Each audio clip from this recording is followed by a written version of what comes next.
Shout, shout, I'm not talking to you, so come on. Shout.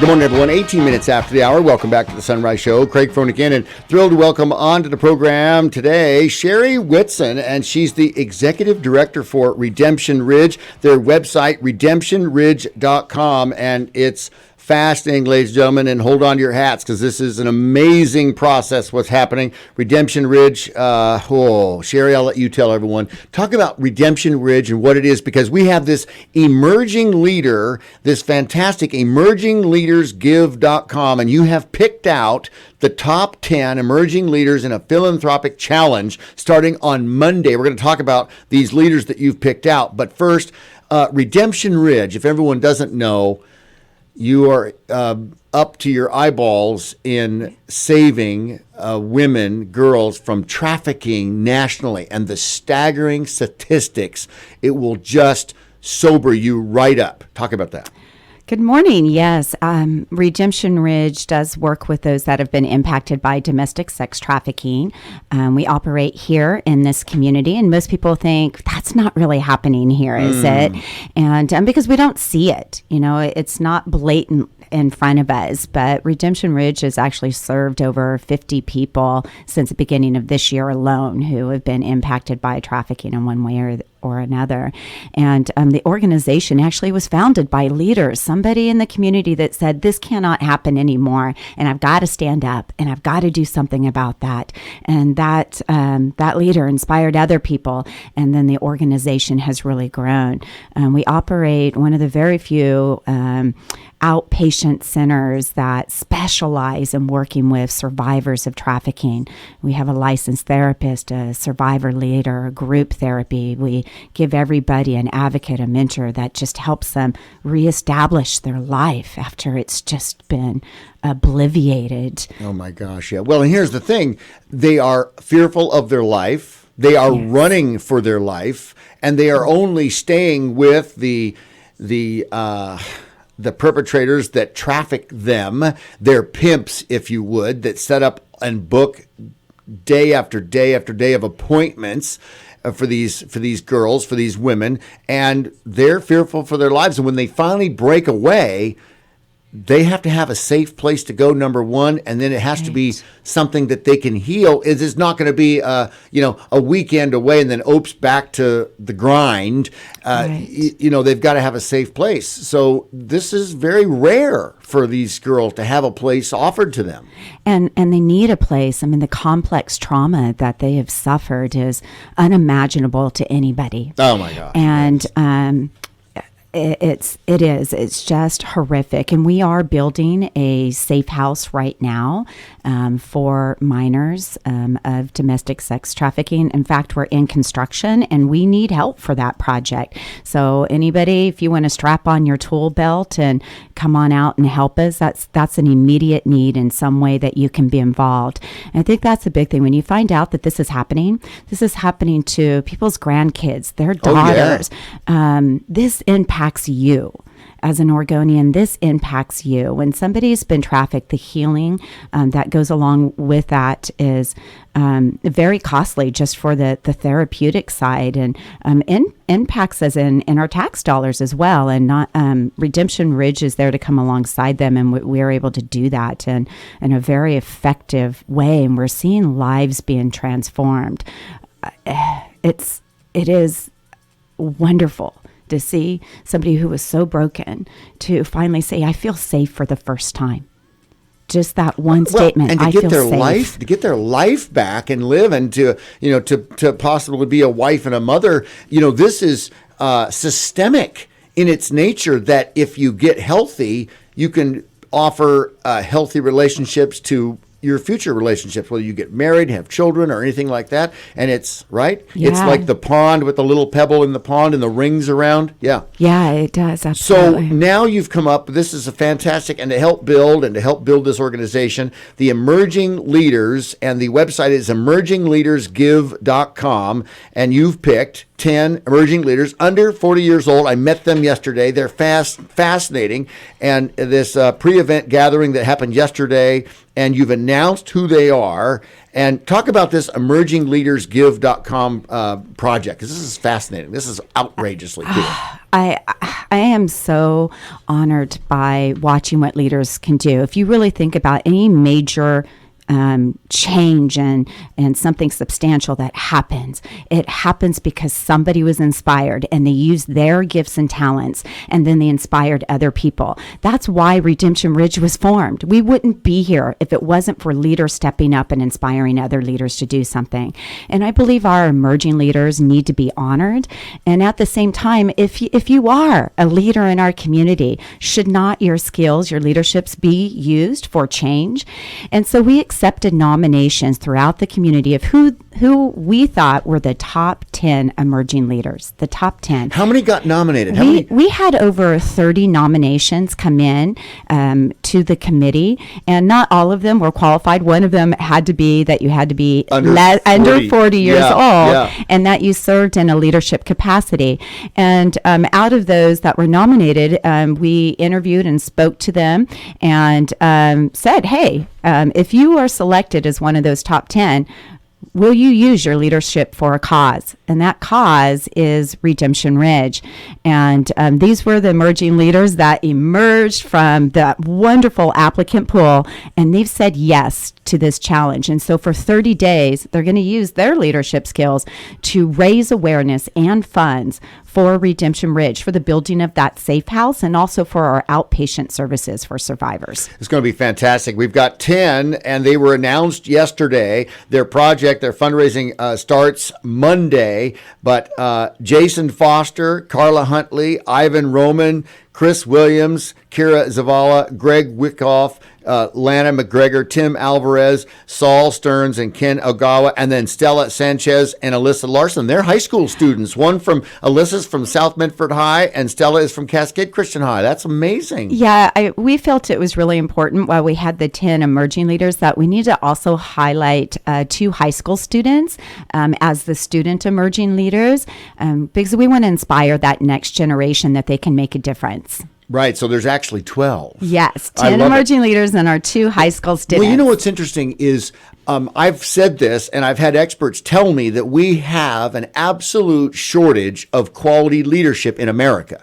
There is absolutely, without question, a shortage of leadership, and Americans have been beaten down. There are some great Americans out there, but this is this problem, and emerging leaders, and this is a great fit with, as millennials are coming up and the baby boomers are finishing, and these Generation X, this is going to be fantastic. We're going to get to a break, and then we'll come right back. We've got Sharre Whitson, the executive director for Redemption Ridge, and this benefit is starting on Monday. But the emergingleadersgive.com is the website, and we're going to have these leaders in the studio. We're going to be talking to them about what they do and how they can do. And I'll tell you, if you haven't been paying attention, now is the time, because bringing trafficking and stopping trafficking and realizing in Southern Oregon, this needs to come to an absolute halt.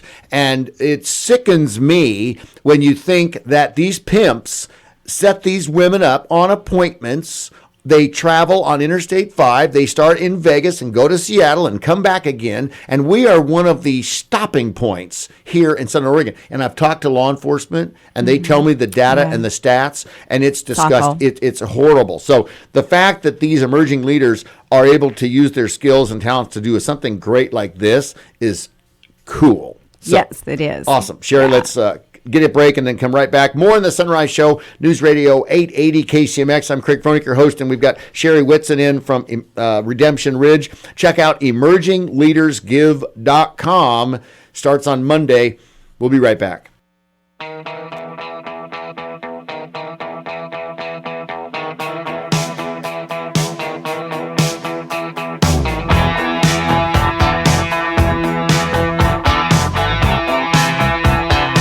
morning, everyone. 35 minutes after the hour. Welcome back to the Sunrise Show. Craig Fronikin, and continuing with Sharre Whitson. She's the executive director for Redemption Ridge. RedemptionRidge.com is the website. You want to shock yourself right out of your boots? Well, check that site out. And then what's really awesome is the top 10 emerging leaders in a philanthropic challenge starts on Monday. The emergingleadersgive.com. And these are 10 local leaders under the age of 40, along with 2 from high school, Alyssa Larson from South Medford High School and Stella Sanchez from Cascade Christian High School. They are emerging leaders viewed by their peers and picked and selected by Redemption Ridge, along with the other top 10. And we're going to be talking to them as the weeks go on. They've got a month starting April 25th, and it'll end on May 24th. They got a 30-day fundraising challenge, and Jason Foster with Willamette Valley Bank, Carla Huntley with Mary Kay Cosmetics, Ivan Roman with Empowered Life Church, Chris Williams with Lighthouse Worldwide Solutions,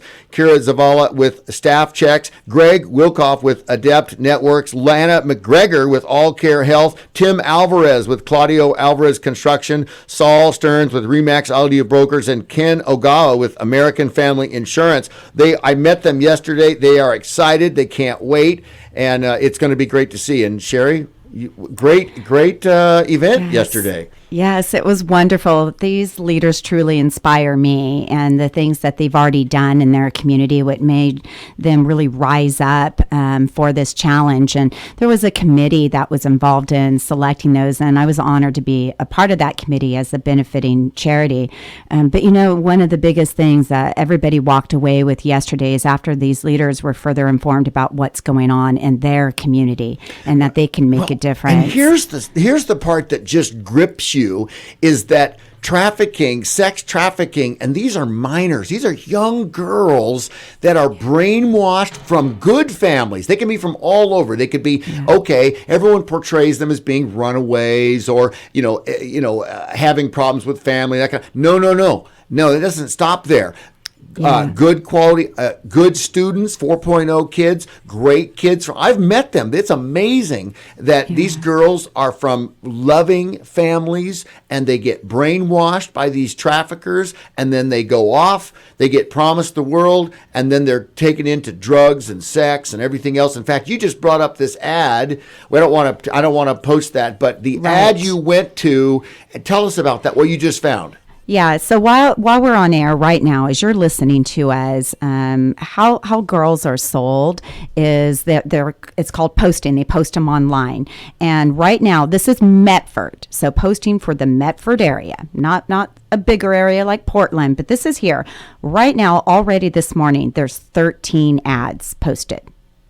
Three ads this morning already posted, and yesterday there was 17 ads all day. So 3 ads already by this morning. There's postings of girls, women for sale in our community online already, and that's horrific. And by the end of the day, there'll probably be 13 to 17 and the ads go away as they're answered, or people just click they'll on leave them.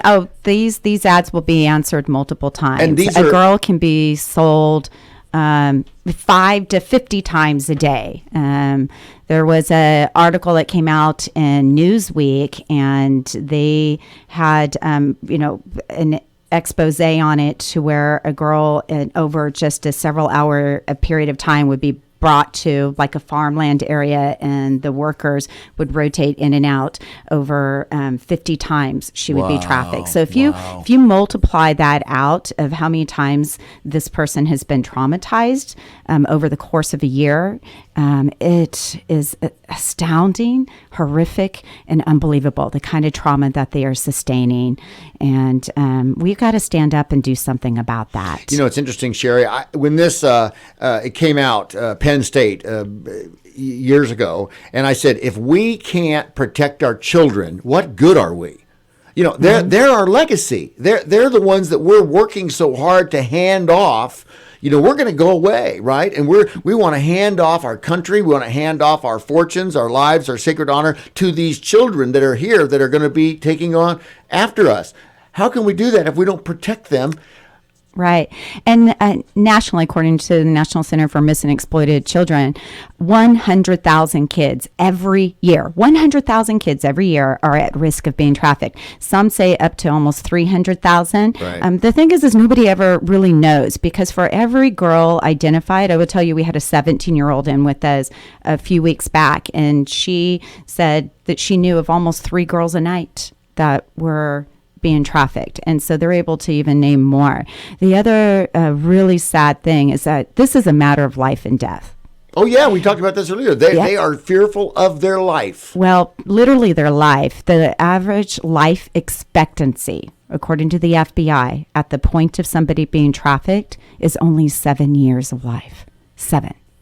Wait, 7 while they're in the program? While they're in sex trafficking? From the point of being trafficked, within 7 years, they're dead.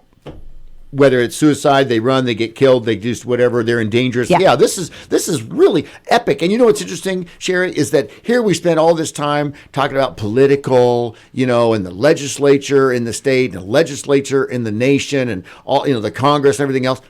And are they solving this? This is what irritates me, is the elected officials are always finding new laws, new bills to write, but they're not dealing with something that is so important as this. I believe there's been a lot of movement in that, and especially in our state. There is a state. They did change the law. Yeah, they have. They have been. They've been doing a lot of things, and you have to address the issue of trafficking on multiple fronts. One is from the buyer, the Johns. There needs to be a higher prosecution of those that are purchasing sex. And just to give credit to the Oregon legislature, and I talked to Oregon State Representative Sal Esquivel, he indicated that they did increase the crime from a misdemeanor to a felony. Yes. So the Oregon's really advanced. They're doing really well. They're rated as a B, and that's great. Yeah. And that they've advanced that since several years ago.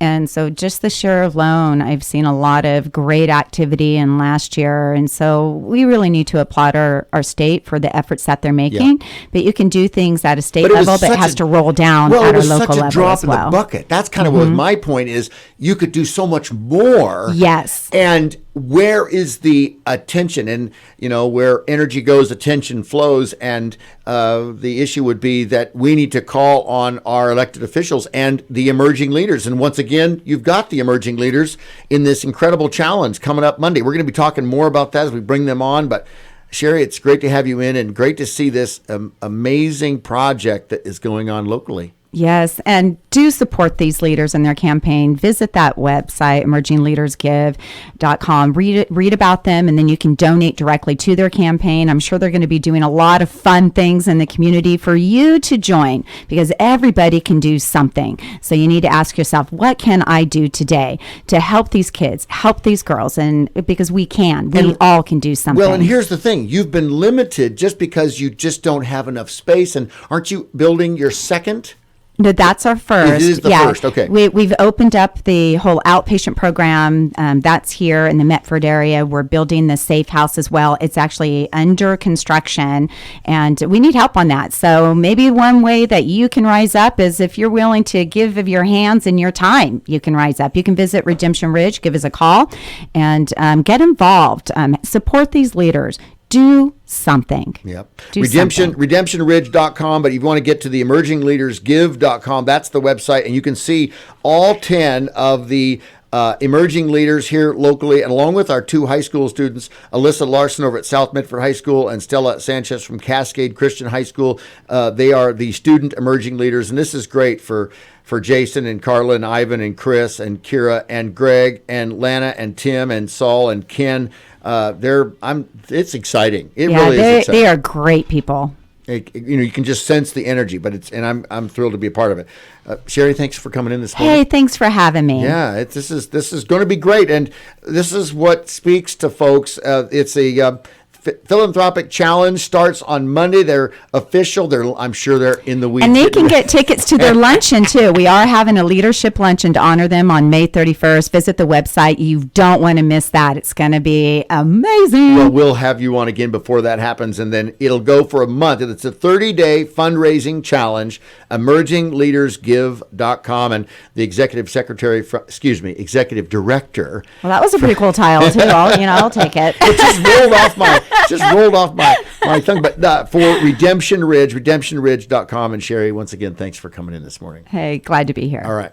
We'll be right back. More on the Sunrise Show. There's so much going on. Hope your Friday is loaded, jam-packed for something to do over the weekend. 48 degrees, 45 minutes after the hour. We'll return on News Radio 880 KCMX. I'm Craig Froenig, your host of the Sunrise Show. So much happening. Dr. Sarah Condor-Fisher will be with us 8:15 today.